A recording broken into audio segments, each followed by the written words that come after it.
Corre el año 1922. La BBC acaba de nacer y el gobierno británico tiene miedo. Un miedo tecnológico. El miedo es a la interferencia. Las radios de los ciudadanos están ensuciando el aire. Por eso, el gobierno toma una medida drástica. Prohíben la tecnología más eficiente del momento, la regeneración.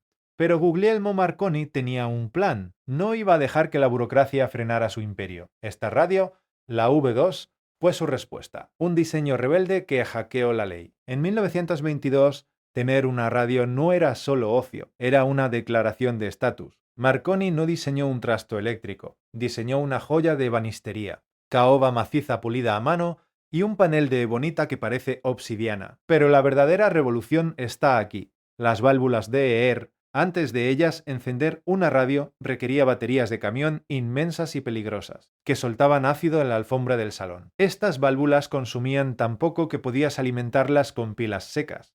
La radio acababa de volverse doméstica. Fijaos en los mandos. No hay números, no hay frecuencias. Sintonizar era una coreografía de precisión mecánica.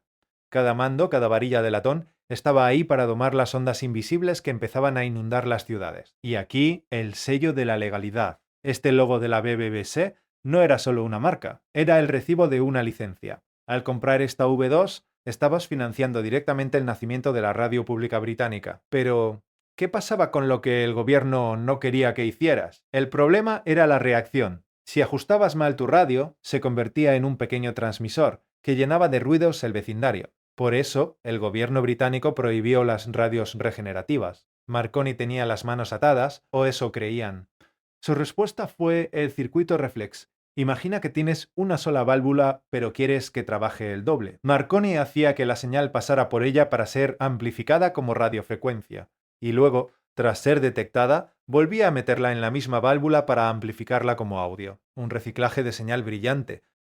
Pero aquí está el verdadero hackeo. En esta versión, V2A, Marconi incluyó una unidad de regeneración disfrazada. Aplicaban la reacción no en la antena, sino en una etapa posterior. Técnicamente cumplían la letra de la ley, pero en la práctica tenías toda la potencia que el gobierno quería prohibirte. Más alcance, más selectividad y, sobre todo, totalmente legal. Era el vacío legal perfecto envuelto en caoba y ebonita. Marconi acababa de ganar la partida a los reguladores de Whitehall.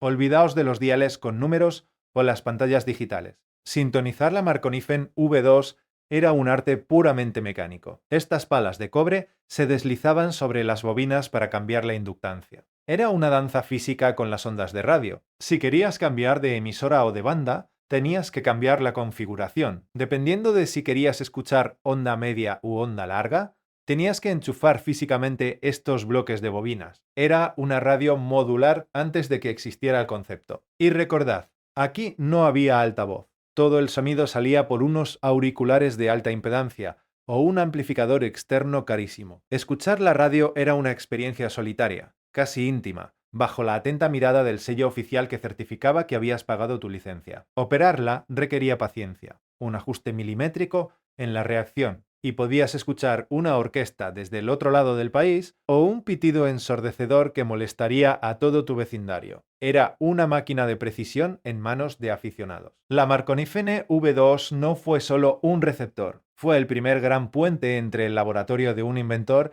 y el salón de una familia. Representa ese momento exacto en que la radio dejó de ser un experimento militar para convertirse en el alma de los hogares. Su diseño rebelde nos recuerda que la ingeniería siempre encuentra un camino para superar las barreras de la burocracia. Marconi no solo vendía circuitos, vendía la libertad de sintonizar el mundo, incluso cuando la ley intentaba ponerle límites. Esta es la joya que dio inicio a la era dorada de las ondas. Una historia de madera, ebonita y el ingenio de un hombre que decidió que las leyes de la física estaban por encima de las leyes de los hombres.